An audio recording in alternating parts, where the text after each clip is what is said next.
I am Inderjeet Kaur from High School Mandigam. Today our class is 6th, Book History, Chapter 8, Vital Villages, Thriving Towns. तो आज हमारा topic आगे चलेगा The earliest Tamil compositions. Compositions हो गया लिखना, arrange करना. Some of the earliest works in Tamil, जो तमिल में पहले काम हुए हैं, वर्क हुए हैं लिखने के, अरेंज करने के, नोन एज संगम लिटरेचर, उनको संगम लिटरेचर कहा गया है. ये जो संगम लिटरेचर हैं वे are composed around 2300 years ago. इनको आज से तकरीबन 2300 साल 2300 ईयर्स पहले इनको कंपोज किया गया है. कंपोज का मतलब है, कंपोज्ड मतलब बनाना, बनाया गया है.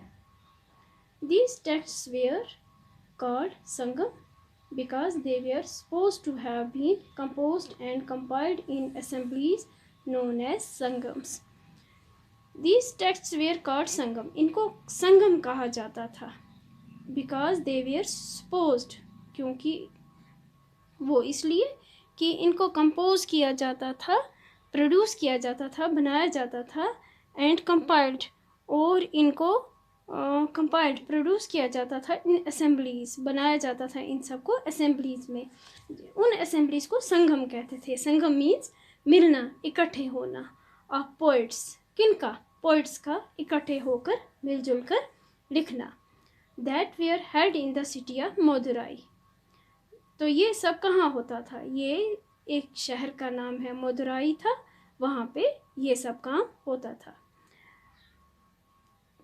आप ये देखोगे मैप 7, मदुराई कहाँ है, पेज मैप है 7, page number 105. The Tamil terms mentioned above are found in Sangam literature. ये जो ऊपर हमने कुछ नाम पढ़े, जैसे खादियासर, अदमई, और भी कुछ नाम पढ़े हमने, जैसे उजावर, ये नाम जो विलालर, ये तमिल में तमिल टर्म्स हैं.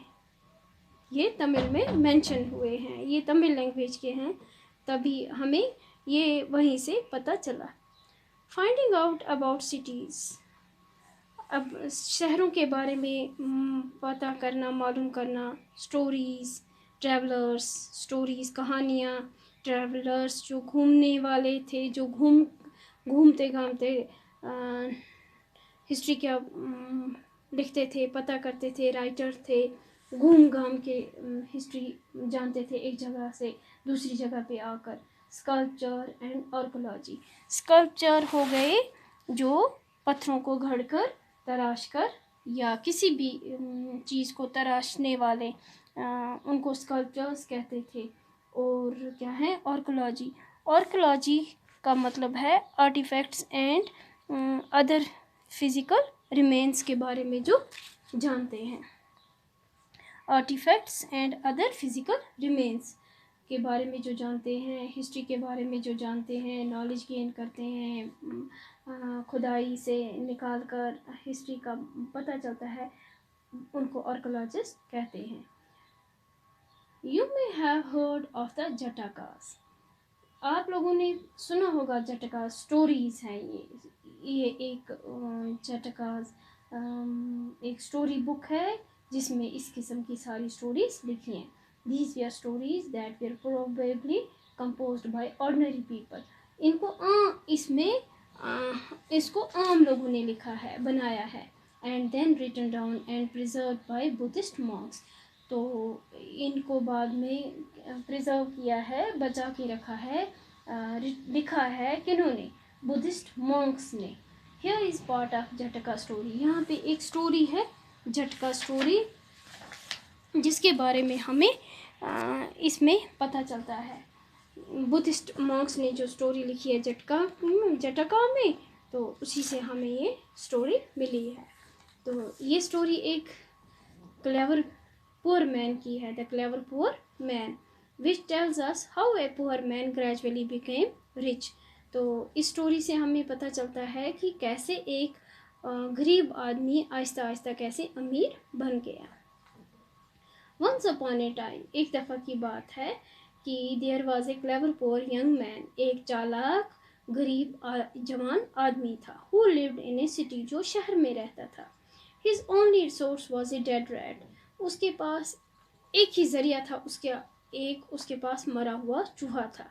He started off by selling it for a coin to a hotel for their cat, तो उन्होंने उस जवान आदमी ने, जो गरीब आदमी था, उसने इसको बेचना चाहा एक होटल वाले को जिसके पास बिल्ली थी, बिल्ली के लिए उसने एक कॉइन में उसको बेच दिया। Then one day there was a storm, तो एक दिन फिर क्या हुआ कि एक तूफान आया तो the Kings garden was littered with branch and leaves, तो जो बादशाह था वहाँ का, तो उसका जो गार्डन था, जो बाग था उसका, वो गंदा हो गया। किससे? पत्तों से और टहनियों से, ब्रांच और लीव से। पेड़ की जो टहनियाँ छोटी छोटी गिरी हवा से और जो पत्ते गिरे, तो उसकी वजह से उसका गार्डन गंदा हो गया। And the gardener was at a loss as to how to clear the mess, तो गार्डनर ये सोच में पड़ गया, वो परेशान हो गया कि मैं कैसे इस गार्डन को अब साफ़ करूँगा। ये जो मेस है, ये बिखरा हुआ सारा टहनियाँ और जो पत्ते हैं, तो मैं इनको कैसे साफ़ करूँगा। The young man offered to clean the garden if he could keep the wood and leaves, तो जो ये गरीब यंग मैन था, इसने ऑफ़र किया कि मैं इस गार्डन को, जो गार्डनर था वहाँ पे, उसको ऑफ़र किया कि मैं इस गार्डन को साफ़ कर दूँगा, इसकी जो लीव्स और टहनियाँ और जो पत्ते हैं, तो ये मैं रखूँगा। The gardener agreed at once, तो जो गार्डनर था वहाँ का, वो एकदम में मान गया। The young man rounded up all the children who were playing, तो जो यंग मैन था, ये उस गार्डन के आसपास कहीं बाहर बच्चे खेल रहे थे, तो इसने ये उन बच्चों के पास गया, उनको इकट्ठा किया, तो उनको बोलने लगा, with an offer of sweet for every stick and leaf that they could collect, अगर ये सब पत्ते और ये टहनियाँ वो इकट्ठे करेंगे तो मैं उनको एक एक टॉफ़ी दूंगा। In no time every scrap had been neatly piled near the entrance, तो विद इन नो टाइम्स, कुछ ही टाइम में जो वो सारे पत्ते और टहनियाँ थी, उन बच्चों ने वो बंद करके सारा कुछ उठा के इकट्ठा करके बंद करके एंट्रेंस के पास, गेट के पास छोड़ दिया। Just then the king's potter was on the look out for fuel with which to bake his pots, तो कुछ ही देर में क्या होता है कि वहाँ पे बादशाह का पोटर जो है, जो मिट्टी के बर्तन बनाने वाला था, तो वो वहाँ पे आ गया। वो क्या ढूंढने लगा? वो फ्यूल ढूंढने लगा। मिट्टी के बर्तनों को पकाने के लिए उसे कुछ ना कुछ तो चाहिए था, तो जलाने के लिए वो कुछ ढूंढने लगा। तो so he took the whole lot and paid the young man for it, तो उसने इस पुअर आदमी से ये सारी लकड़ी और पत्ते खरीद लिए और उसको इसके लिए पैसे दे दिए। और young man now thought of another plan, तो अब जो ये यंग मैन था, गरीब आदमी था, ये किसी दूसरे प्लान के बारे में अब सोचने लगा। He carried a jar full of water to the city gate, तो इसने एक पानी का मटका भरा और शहर के गेट के पास बैठ गया। And offered water to 500 grass cutters, तो 500 ग्रास कटर्स, घास काटने वाले थे, उनको इसने पानी ऑफर किया पीने के लिए। They were pleased and said, you have done us a good turn, तो आपने हमारे लिए बहुत अच्छा काम किया। Tell us what can we do for you, तो हमें बताओ हम आपके लिए क्या कर सकते हैं। ही रिप्लाइड, इस गरीब यंग आदमी ने जवाब दिया, I will let you know when I need your help, तो कोई बात नहीं, मैं आपको बताऊंगा जब मुझे इस चीज़ की ज़रूरत होगी। He then made friends with a trader, तो उसने एक ट्रेडर के साथ, उन जिनको इसने पानी पिलाया था 500 ग्रास कटर्स, तो उसने उनके साथ दोस्ती कर ली। He then made friends with a trader, तो एक दिन इसकी दोस्ती किसके साथ हो गई? ट्रेडर के साथ हो गई। जो बिजनेस करते थे, तिजारत करते। One day the trader told him, trader ने कहा कि tomorrow a horse dealer is coming to town with 500 horses. तो उस ट्रेडर ने कहा कि 500 घोड़े लेकर एक डीलर आ रहा है, तो वो यहाँ बिजनेस करने आ रहा है। Hearing this our young man went back to the grass cutter. तो जो ये यंग मैन था, गरीब आदमी था, ये किन के पास गया? उन ग्रास कटर्स के पास गया जिनको इसने पानी पिलाया था। He said, please give me A bundle of grass each. मुझे सभी मेहरबानी करके ग्रास का एक एक बंडल दे दो। तो हैं, and don't sell your grass till mine is sold. जब तक मेरा घास नहीं बिक जाएगा तब तक आप लोग अपना घास नहीं बेचोगे। दे एग्रीड, उन सब ने मान लिया।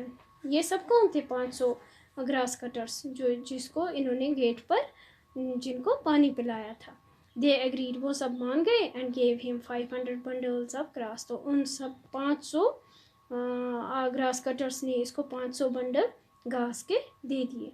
When the horse dealer could not buy grass anywhere else, जब उस हॉर्स डीलर को कहीं पे भी घास नहीं मिला, तो वो मजबूर हो गया और वो आया इस यंग मैन के पास घास खरीदने के लिए। He purchase the young man's grass for 1000 coins. तो उसमें जो ये 500 बंडल थे घास के, ये उसने 1000 कॉइन्स में खरीद लिया।